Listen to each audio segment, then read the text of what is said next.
गरुण का जन्म कैसे हुआ और ये गरुण कौन था, उसकी किस महानता के कारण भगवान विष्णु ने उसे अपना वाहन बनाया, आइए एक कथा के माध्यम से जानते हैं। सूर्यदेव का रथ जब निकलता है तो रथ के आगे बैठा उनका सारथी अरुण सूर्योदय से पहले प्रकट हो जाता है, इसलिए सूर्योदय से पहले आकाश गुलाबी दिखता है और अरुण के नाम पर ही उस गुलाबी आभा को अरुणिमा कहते हैं। अरुण के भाई का नाम था गरुण। गरुण और अरुण के माता पिता का नाम था विनीता और कश्यप। महर्षि कश्यप की कई पत्नियां थी, उनमें से दो प्रमुख थी, कद्दू और विनीता। विनीता और कद्दू में एक शर्त लगी और यह तय हुआ कि जो शर्त हारेगा वह दूसरे का दास बनेगा।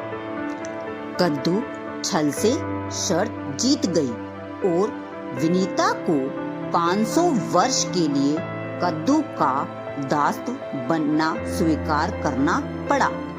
अरुण का श्राप फलीभूत हो गया। विनीता का दूसरा अंडा समय से फूटा और उसमें से एक विशाल पक्षी निकला, वह गरुण था।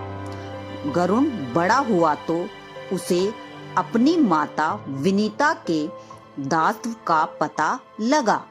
उसने कद्दू के सर्प पुत्रों से विनीता को मुक्त कराने का आग्रह किया। दुष्ट सर्पों ने गरुण से कहा, यदि तुम देवलोक से अमृत लाकर हमें दे देते हो तो हम तुम्हारी माता को मुक्त कर देंगे। गरुण पर्वतों से विशाल और देवताओं से अधिक सामर्थ्यवान था। वह अमृत लेने देवलोक पहुंच गया। देवताओं ने बहुत प्रयास किया पर गरुण उन्हें परास्त करके अमृत का कलश ले गया।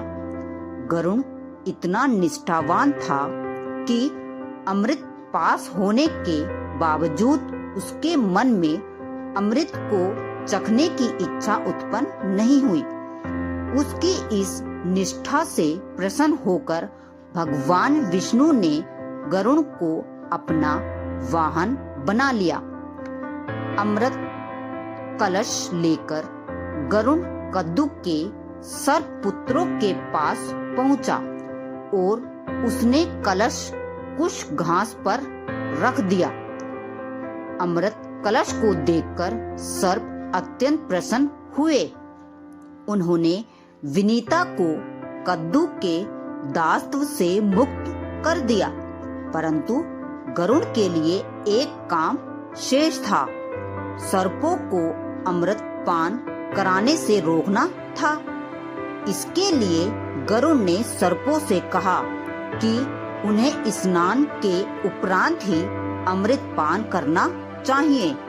सर्प नदी की ओर चले गए। इस बीच गरुड़ ने अमृत कलश उठाया और फिर से उसे इंद्र को सौंप दिया। सर्प जब स्नान करके लौटे तो अमृत कलश को वहां ना पाकर उन्हें क्रोध आ गया। क्रोध ने बुद्धि हर ली। वे कुछ घास पर टपके अमृत को पीने की मनसा से नुकीली घास को चाटने लगे। इसका परिणाम यह हुआ कि घास की नोक को चाटने से सर्पों की जीभ के 2 हिस्से हो गए। तब से सांप की जीभ 2 भाग में बटी है। ऐसे ही और जानकारी प्राप्त करने के लिए प्लीज मेरे चैनल को लाइक, शेयर और सब्सक्राइब करें।